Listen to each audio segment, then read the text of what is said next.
Vamos conversar hoje aqui com o Normando Corral, presidente da FAMATO, no estúdio do MT Econômico, que vai falar um pouquinho sobre sua trajetória, sobre tudo que foi trilhado aí ao longo de sua gestão, falar um pouco do agronegócio mato-grossense aí, que sempre vem ano após ano quebrando recordes, mas também com muitos desafios. É um prazer recebê-lo aqui, Normando. Boa tarde. Vamos falar um pouco sobre esse contexto do agronegócio. Boa tarde, Alessandro. Obrigado pelo convite. Nós sabemos aqui que você tem uma grande popularidade, então o que a gente fala aqui atinge bastante. E que bom ter a oportunidade de poder falar.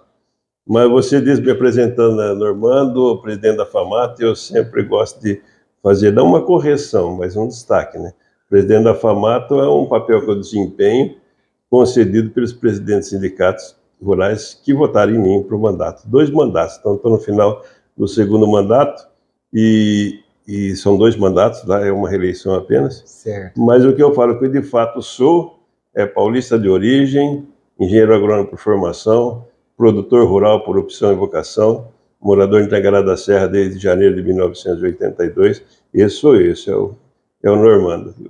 Que bacana. Que preside a FAMATO, um cargo que muito me honra e fiquei muito feliz de ter presidido a FAMATO por esse tempo, de todo o que eu pude contribuir com o sistema sindical e, portanto, com os produtores rurais do Mato Grosso. Satisfeitíssimo. Até, né, para galgar um cargo desse, né, por meio de eleições, é preciso de muito conhecimento, muita bagagem, e a gente sabe, até admira o trabalho do senhor, né, como produtor, como também um grande articulador aí, né, em relação aos interesses do agronegócio. Então isso é muito interessante. Então, para vocês que não conheciam ainda o bastidor do Normando, presidente da FAMATO, né, ele acabou de apresentar um pouquinho sobre o histórico dele. Agora, 2 eleições, Normando, 2 eleições. Como é que foi antes, né, de você se candidatar? O que passou pela sua cabeça para poder falar assim, eu preciso candidatar, eu preciso fazer alguma coisa pelo meu setor? Vamos voltar um pouquinho lá no seu primeiro mandato, né? Estamos com tempo? Não, deixa eu falar rapidamente, então, o que me trouxe nessa participação no sistema sindical. Eu, como havia falado, quando eu cheguei aqui no Mato Grosso em 82, recém-formado em engenheiro agrônomo, eu fui na FAMATO, ela estava ali na Getúlio Vargas, certo? E o presidente dela era o seu Dr. Gabriel Miller. E por que fui lá? A agricultura estava começando no Mato Grosso, né? E o Dr. Gabriel, agrônomo também como eu, formado na mesma escola. Nós formamos em Lavras, Minas Gerais. E quando eu estava saindo, eu conheci o filho dele, o Fenelon Miller, né, que também estava fazendo agronomia lá. E aí, conversando com ele um dia, eu falei que eu vinha para cá, ele falou, procura meu pai lá, ele é presidente da FAMATO. Eu fui lá para ver como é que era, se tinha, né, fazer contato, já estava vindo como agrônomo, procurar emprego. Então, foi o primeiro contato que eu tive, foi com o presidente da FAMATO lá, mas não pensava no sistema sindical, não conhecia o sistema sindical, e aí fui para Tangará da Serra, onde meu pai tinha comprado uma área de terra lá, e era tudo em mata ainda, e eu estava já com destino de ir para lá, vendo o que poderia fazer. Você é recém-formado, você não tem bagagem nenhuma, só um pouco acadêmica, né? E fiquei em Tangará durante esse início, e na verdade eu fui mais para da pecuária do que de agronomia. E Tangará da Serra, porque Tangará foi colonizada pelo pessoal de Tupã, que é de onde eu vim, do estado de São Paulo, uma cidade do interior de São Paulo. Então lá acabei mais indo para atividade pecuária, atividade de comércio pecuário. Comprava e vendia gado, sabe? Isso é a primeira coisa que eu fiz. E durante um tempo, e isso já foi em 2002, eu vim aqui na NPEC, a primeira NPEC que tem. Na época você não tinha, para você obter informações, principalmente aqui, que ainda era um lugar bastante isolado, você não conseguia, né? Tá vendo palestras, simpósios, essas coisas. E eu vim aqui na NPEC em 2002 com um grupo de amigos e quem estava promovendo a NPEC era a federação. Aí que eu tive conhecimento do que era a federação, o sistema sindical, né? Os sindicatos que representam os produtores no município, que formam a federação, que formam a confederação, que tinha o Senar, tem o Senar, né? O IMEA hoje, o AgriHub também. E o evento, ele era tão bom e tão grande, trouxe tanto conhecimento para nós produtores daqui, da região que estava, e eu Falei, mas que coisa fantástica, né? E aí acabei com isso aí me aproximando mais do Sindicato Rural de Tangará da Serra, que antes dos sindicatos, antes era uma associação, era mais para o Festa do Peão. E aí acabei participando da diretoria dele, acabei sendo presidente do Sindicato Tangará da Serra, e acabei sendo convidado pelo Homero, quando o Homero foi candidato a presidente da FAMAT, me convidou para ser segundo vice-presidente, depois acabei ficando como primeiro vice-presidente na presidência do Rui Prado, e aí cheguei a presidente da FAMAT, porque realmente o sistema sindical me atraiu pelo potencial que ele tem de oferecer para nós produtores, principalmente conhecimento e proteção. E é um sistema muito organizado, né? Não só no Estado, mas também em relação à frente parlamentar lá em Brasília. O agronegócio em si, né, é um sistema muito, muito bem estruturado, né? Sim, e eu estou falando de uma época em que o agro estava no começo, né? A atividade no estado do Mato Grosso era mais pecuária e não agricultura, e teve um desenvolvimento enorme durante esse tempo. E eu sempre vi no sindicato, numa associação, uma forma de que a gente possa, individualmente, cada um tem a sua capacidade. Certo. E atinge um limite, em qualquer setor. Certo? E para você superar o limite dessa sua capacidade, é só você se associando, pertencendo a uma associação, sendo sócio de alguém que você consegue, ou principalmente no sistema sindical. Uhum. Essas instituições, o objetivo dela é fazer com que a gente passe do limite da capacidade individual, porque aí você está fazendo uma coisa coletiva. Uhum. E aí você consegue trazer para toda a coletividade que você representa algum desenvolvimento, que você pode proporcionar algum desenvolvimento maior do que de forma isolada.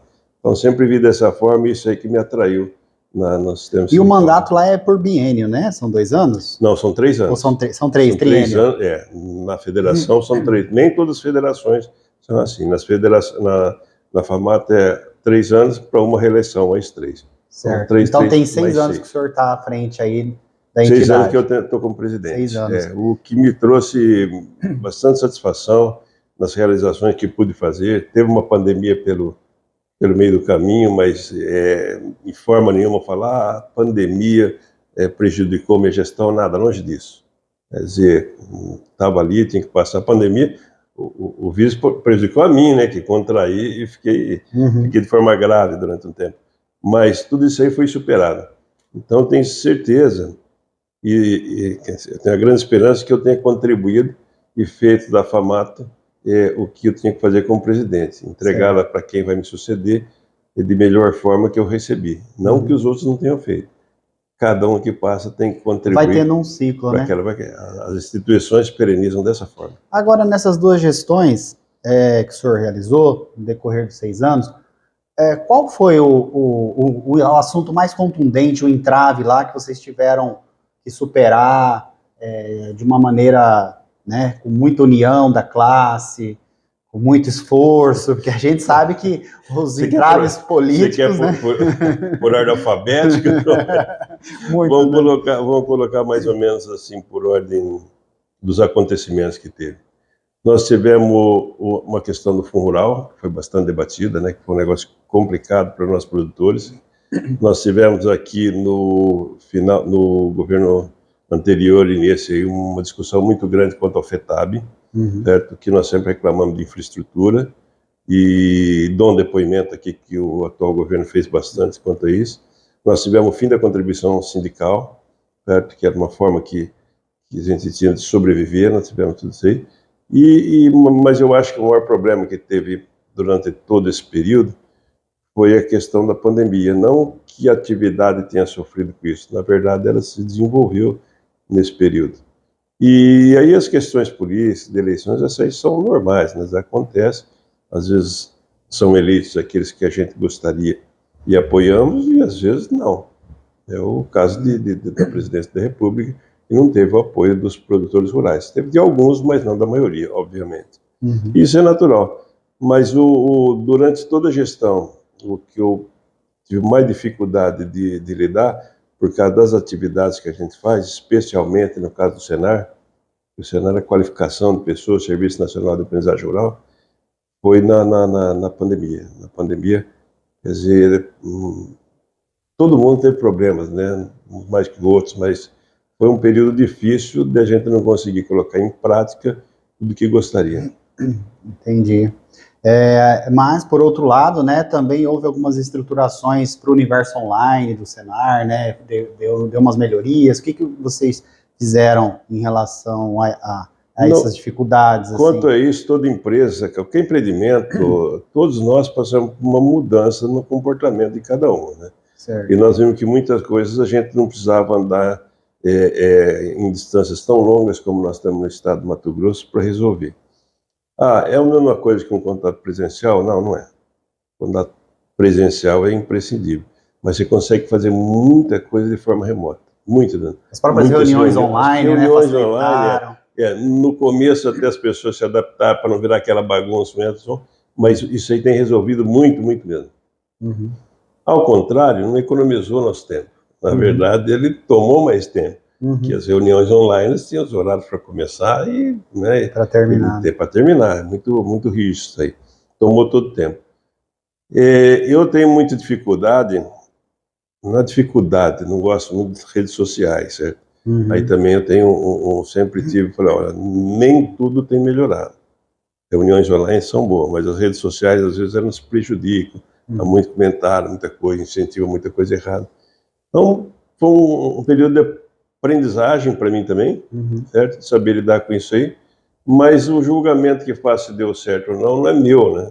Eu acredito que fiz. Mas quem vai me julgar são os que virão depois, né? Isso aí que eu espero seja bom. Mas tenho certeza que passei por um período de grande crescimento da produção agropecuária no estado do Mato Grosso.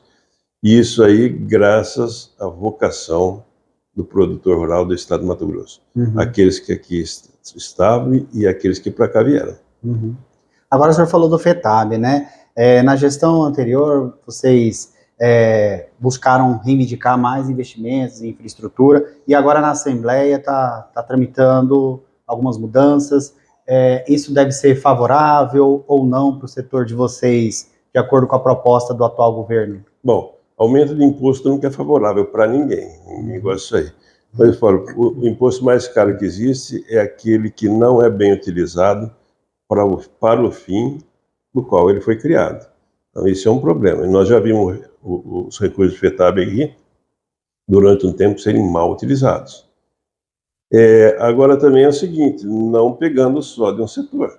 Nós sabemos que o setor agropecuário tem grande importância no PIB do estado do Mato Grosso. Mas nós temos sempre um problema. O que nós fazemos, a gente não coloca valor no produto que fazemos. Não é que nem um comércio, não é que nem uma indústria. Quando nós vamos vender qualquer coisa, quanto vocês nos pagam? Quando nós vamos comprar, quanto custa? Então, se a gente não consegue formar o valor do que vendemos, então nós não fazemos um mercado, nós seguimos um mercado. E às vezes isso aí não é compatível com o custo de produção. Temos momentos bons, temos momentos muito ruins. E se você pega, às vezes, como acontece, teve momentos bons, vamos taxar mais um pouco aqui, às vezes você está taxando num momento ruim e perde competitividade. Se perde competitividade, teu negócio vai mal. Se teu negócio vai mal, você quebra. Estado vai mal, né? E aí, porque a vocação agrícola, né, de Mato Grosso. O Mato Grosso tem isso aí. Ó. Nós temos, o estado do Mato Grosso hoje tem, 2022, vai ser o maior valor bruto de produção agropecuária, em torno de 200 bilhões. Isso aí, o segundo estado com maior valor bruto de produção é o estado de São Paulo. Sempre foi o primeiro, hoje é o segundo, com 160 bilhões. Mato Grosso com 200, estado de São Paulo com 160. Só que esses 200 bilhões representam aproximadamente 56% do PIB do estado de Mato Grosso. E os 160 bilhões em São Paulo representam apenas 18%. Então, estão muito mais diversificados. Se der uma crise num setor, não sofre como todo. Lá eles têm indústria, têm comércio, bens e serviços, então está mais diversificado. No estado do Mato Grosso, até pela vocação do estado, né, pela sua extensão territorial, pela regularidade de clima e pela vocação dos produtores rurais, nós somos grandes produtores rurais com capacidade de aumentar. Temos que passar por alguma coisa. Estão vindo agroindústrias agora, que isso é muito bom, principalmente de etanol de milho, da indústria dos frigoríficos, tanto de aves como de suínos e bovinos. Nós temos um grande rebanho. Então, o Mato Grosso ele tem um potencial de crescimento enorme.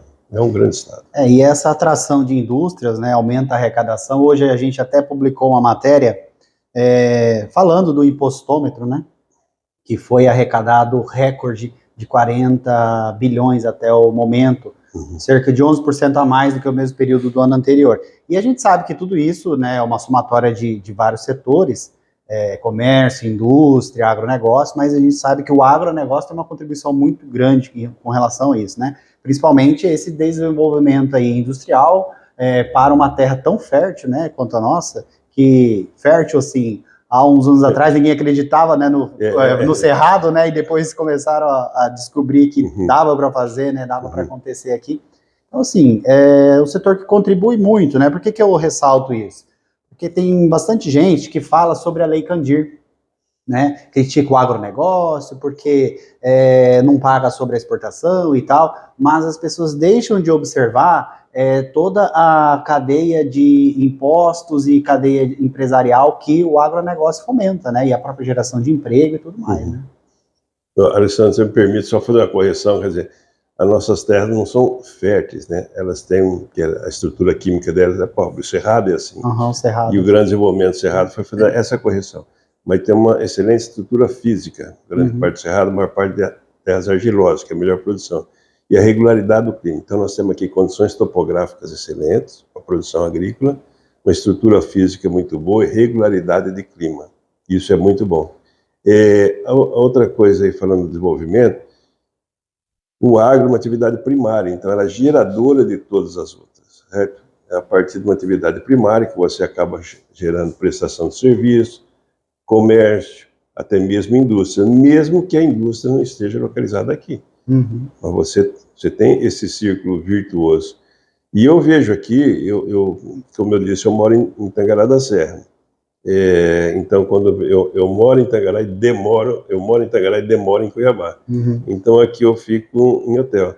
E eu vejo o movimento do hotel, principalmente, ele é motivado pelo agro. Grandes empresas que vêm aí, então, a rede hoteleira, sabe que depende bastante disso aí. E isso aí, então, vai, como atividade primária, ela vai motivando todas as outras. Cresce ao seu redor. Existe até um estudo, né, se eu não me engano, são mais de 50 subcadeias, né, que vai movimentando. Uma vez fizeram um estudo, né, o IMEA, né? O IMEA tem um estudo bem detalhado isso aí, com números, uma boa apresentação. Então é isso aí, você tem que aproveitar a vocação do Estado do Mato Grosso, que é uma vocação de produção agropecuária, certo? E você tem que melhorar no que você já foi concedido, né, para você, que é essa extensão territorial e bons ambientes de produção para fazer a produção agropecuária. Aí você tem que ir agregando ao longo do tempo, mas isso você tem que fazer de acordo com o mercado. O que o mercado compra? Por exemplo, há muita crítica sobre nós vendemos produtos aqui in natura, como a soja em grãos. Beleza, mas é que o mercado quer comprar o grão, ele não quer comprar nem o farelo, nem o óleo. Não adianta. Nós exportamos bastante para a China. A China tem 50% da sua capacidade de esmagar soja ociosa. Então ela quer comprar o grão. Se não tiver aqui, pode comprar em outro lugar, mas compra bastante aqui. Então o mercado, eu falo, a gente não faz o mercado, a gente segue o mercado. Tem que prestar atenção nisso. Sim, e por falar em mercado, essa semana o IMEA publicou, né, fez uma live publicando as perspectivas de mercado. O que vocês enxergaram para os próximos anos aí? Vamos fazer uma visão outlook, né? Como o pessoal fala lá, eles gostam de falar assim, né? Isso aí foi ontem, né? Ontem acho que foi. Eu estava em Brasília, né? Então, o presidente da FAMAT é o presidente do IMEA também. O IMEA é um ente federado, né? Sim. Faz parte da FAMAT. Então, eu fiz a abertura. E eu estava brincando com o superintendente, que é o Cleiton, né? Que ele estava de forma remota também, porque ele estava com Covid. E aí eu falei assim, as perspectivas dos próximos 10 anos, eu não estou conseguindo enxergar o mês que vem, como é que vocês fizeram isso? Mas é óbvio que é o seguinte, é claro que vai pegando tudo que aconteceu, certo? Você vai dando uma olhada no passado, projetando o futuro, vendo o que são as demandas. E o IMEA tem acertado bem isso aí, né? O IMEA tem uma credibilidade e uma capacidade enorme e bem reconhecido. Então, isso aí é a perspectiva do que pode acontecer. Então, nós temos perspectiva de crescimento, porque a demanda no mundo por alimentos, certo? Nós temos crescimento, mesmo que a China não esteja crescendo tanto, mas nós estamos vendo crescimento na Índia, Indonésia, em alguns lugares do sudeste da Ásia, nós estamos vendo que está melhorando bastante. Está aumentando a população e aumentando a renda, e por isso a demanda maior de alimentos. O que pode atrapalhar? Bom, tem algumas coisas no mundo que tem atrapalhado. A própria pandemia, a China está lá, de novo, numa luta contra o Covid, que está se alastrando lá, dizem. Nós temos essa guerra na Ucrânia e a Rússia que não acaba. Achamos que ela queria de uma curta duração, né? Já ninguém mais queria guerra, vai acontecer isso aí. Então, há preocupações. Certo. O próprio mercado interno, a gente também fica bem atento, porque se você pegar para ver pecuária de corte, 70, 80% da carne bovina produzida aqui é consumida no mercado interno. A gente exporta de 20 a 30. Então, tudo isso aí nós temos que tomar cuidado que vem pela frente. Não dá para prever bem o que vai acontecer. E falando se que você vem pegasse pela 3 anos atrás, você não sabia do Covid. As coisas, né, vão acontecendo e, de repente, antes da Covid, né, a projeção de crescimento para o Brasil era muito boa e depois mudou todo o cenário, né? E falando em preocupações, né, o setor como um todo demonstra uma certa preocupação com a atual gestão presidencial, né, que é a gestão do Lula.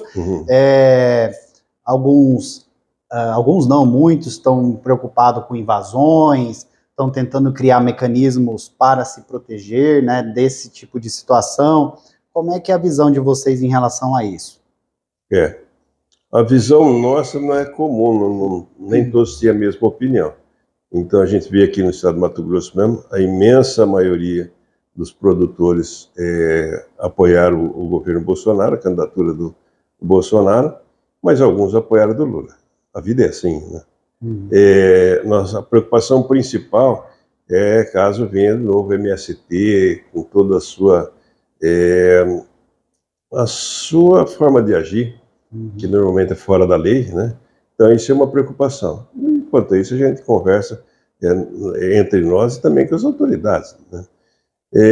Mas nós vamos ter que ver ainda o que é. Eu tenho mais preocupação da forma que vem vindo aí com a economia, certo? Porque ela pode causar um mal maior do que qualquer invasão de terra. Embora a invasão de terra seja. Mas ainda acho que essa é mais fácil de resolver, que você resolve localmente, né? A questão econômica aí já é globalmente. Sim. Nós temos parte daqui, mas também tem os mercados para quem a gente vende, que eu falei anteriormente. Não dá para falar que está otimista. Não, eu sou otimista por natureza, eu, pessoalmente. Mas é claro que tem preocupação da forma que você vai perguntar, bom, e agora os ministros estão sendo indicados? Eu acho todos péssimos. Vamos ver o que vai ser à frente. E o governo Lula? Tem apreensão quanto a isso. O governo de esquerda não vi dar certo em lugar nenhum. Mas nós vamos ter que ver como é que vai ser. A representatividade do agro em Brasília, porque há pouco tempo várias entidades emitiram nota dizendo que alguns postulantes aí, né, que teve ao cargo até de senador, não representam o agro mato-grossense. Estou falando de Fávaro, né? E o pessoal tem um pouco de rejeição nisso. Vocês imaginam outra forma de representação, ou um diálogo, um estreitamento? Como é que vocês estão pensando nessa conexão Mato Grosso-Brasília, né? Bom, sempre diálogo, né? Não tem guerra.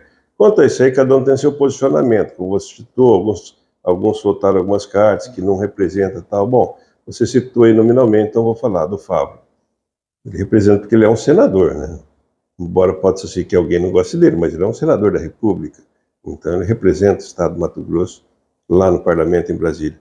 Mas também tem outras formas. Nós temos a CNA, que é a confederação lá em Brasília, que atua fortemente na questão política também. Nós temos o IPA, Instituto Pensar Agro, que na verdade é que leva as pautas do setor para a Frente Parlamentar da Agropecuária. Nós temos a Frente Parlamentar da Agropecuária, a FPA, composta por deputados e senadores com preocupação com a agro. E eu tenho esperança no Congresso que foi eleito, por último agora, que é parlamentares mais centro à direita, mais identificados com a nossa atividade. A bancada federal. A bancada federal. Então, isso aí, e vai passar por aí, não adianta, não vejo nenhuma revolução, não vejo nenhuma intervenção, e eu não vejo assim, não é do meu próprio olhar, não. Como presidente da FAMAT, eu tenho por dever de ofício conversar com todos os contatos possíveis para saber o que está acontecendo nos bastidores, onde a gente não vê, ou fora da notícia, né? E que as coisas, você sabe que acontece bastante, às vezes não são noticiadas. Então, eu, até esse momento, eu vejo que vai ter posse do presidente eleito, certo? E nós vamos ter que lidar com isso como lidamos para trás em todos os outros, os outros presidentes que tiveram. E eu falo, bom, estou para ver se tem alguém pior do que a Dilma para governar um país, né? Seria uma surpresa muito desagradável. Mas nós temos que estar atentos. E também, para todo mundo, é bom prestar atenção que é o seguinte, daqui 2 anos nós temos eleições, novamente. Sim. Eu tava até vereador. E essa é a base das eleições daqui a 4 anos. Esses dias eu conversando com o Oswaldo da Crimate, eu botei um pano frio ali, né? Ele demonstrou uma certa preocupação da classe e tal, com relação ao atual presidente. Aí eu falei assim, Oswaldo, vamos pensar na coisa boa. Nunca teve no país um viés de esquerda, né, como o PT, mas carregando uma direita ali, que é um PSDB, que a gente fala do Alckmin, né? Vai que dá certo nessa dupla. Ele não está mais no PSDB, embora a origem dele mas seja a origem, né? A vertente. Hoje é PSB. Sim, a vertente dele só o fato dele ter se juntado ao PT, né? Qualquer um que tinha admiração para ele, eu vejo que já perdeu. Mas tá lá, é vice-presidente da República. E o Lula tem dado muita autonomia para ele, para esse governo de transição, né? É claro que assim, deixou. Há controvérsias. Deixou, claro, a desejar. Eu acompanho ele desde a época que ele foi muitos anos do PSDB, né? Mudou de partido, virou base e tal, e hoje está junto ao PT. Mas ele vem com essa corrente, né? Fernando Henrique, alguma coisa nesse. Você acha que era mais à esquerda também, né? Então, assim, você acha que pode haver uma mescla ali, vamos dizer, um atenuante no governo extremamente esquerda, como sempre foi o PT, de misturar um pouco essa corrente do Alckmin, ou não? Isso não pode gerar uma projeção boa? Eu tenho a impressão que ele pode ser um bom cara para se conversar, certo? Eu acho ele um bom interlocutor. Tudo que eu vi, um cara ponderado, fala ponderado, tal, bom senso, acho ele de bom senso. Mas ele não é o presidente. Ele é o vice-presidente. Então, vamos ver quais os poderes que ele vai poder exercer, quais vão ser os poderes, as demandas que vão ser dadas para ele, que ele possa resolver. Eu acho muito cedo para fazer qualquer prognóstico disso aí. Entendi. O fato dele ter sido candidato a vice-presidente do Lula, e ele já foi candidato contra o Lula, e a gente vê qual era o conceito que ele tinha do Lula antes, quer dizer, isso aí já deixa todo mundo com o pé atrás, né? E reforçaram isso muito na campanha do Bolsonaro, né? O que ele pensava do Lula. Mas é um fato, né? É o fato, não tem como esconder, é um fato. Então, tudo isso eu acho que temos que ver, uma hora que tiver que sentar para conversar. E nós temos interlocutores, como eu falei lá em Brasília.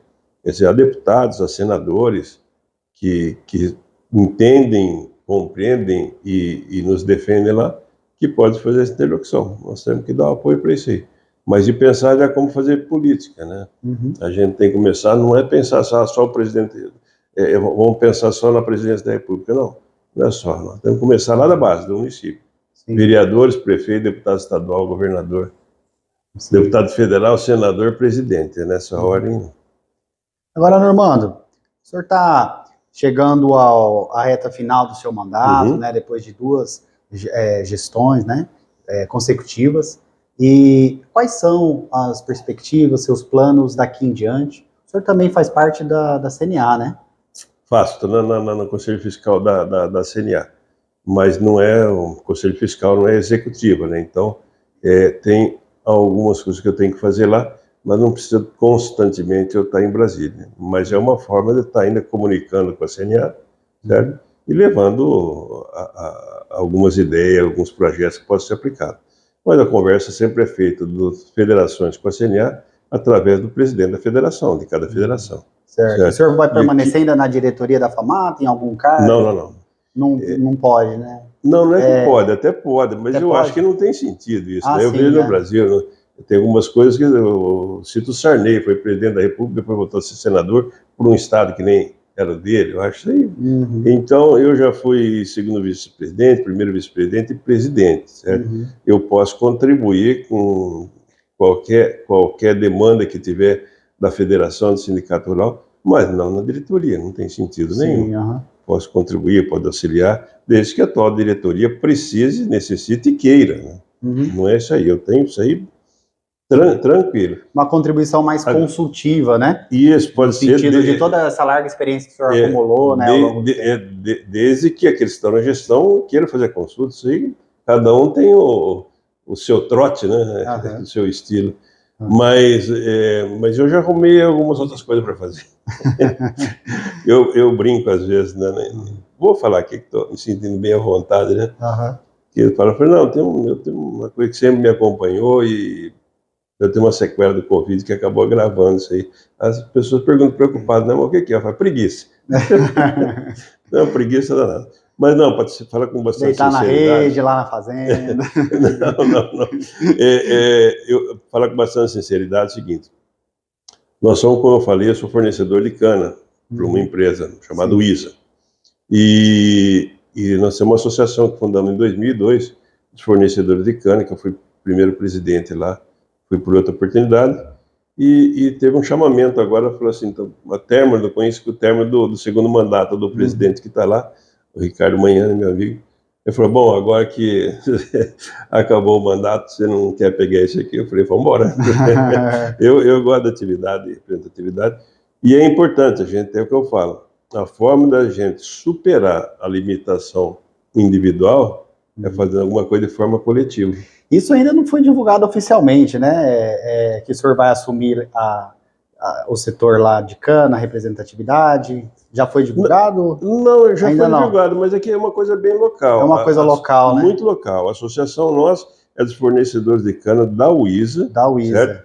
Então, a atuação dela é naquela região, com aquela empresa, a sede da associação fica em Nova Olímpia. Então, não é a coisa com abrangência estadual, como é da FAMAT. É uma abrangência local. Tem muito trabalho, mas local. Ainda vai possibilitar o senhor exercer o ofício, de lutar por uma representatividade pelo coletivo, né, como o senhor falou. Sim, né? Não porque a negociação entre nós, produtores e fornecedores de cana, com a empresa que compra o nosso produto, né, é feita por uma associação. Imagina vocês, nós somos em 43, tá? Imagina se cada um fosse negociar diretamente com a usina, como é que seria o seu fornecimento de cana.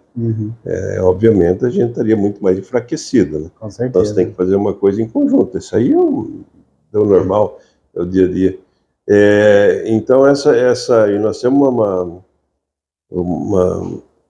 um trâmite da usina hoje muito bom. Certo. Um relacionamento muito bom. E a gente precisa melhorar algumas coisas. Ela está em fase de crescimento, quer recuperar como uma empresa que já moeu 6,5 milhões de toneladas de cana, e vai ter um crescimento, tem um potencial de mercado. Inclusive, quando o senhor assumir lá e estiver passando aqui por Cuiabá, vamos fazer uma entrevista específica do setor lá, viu? Sem problema. Então, tem essa tarefa. E também lidar com meus negócios, né? Sim. Tem gente boa que me ajuda, me ajudaram muito nesse período de ausência, começando desde dentro de casa com a esposa e meu funcionário, porque a gente se ausenta muito, né, do local. E também é o seguinte, eu já 65 anos, né, então, não que vá para aposentadoria, não que vá pisar no freio, mas tirar um pouco o pé do acelerador, tem coisa melhor, mais divertida para fazer. Não, com certeza.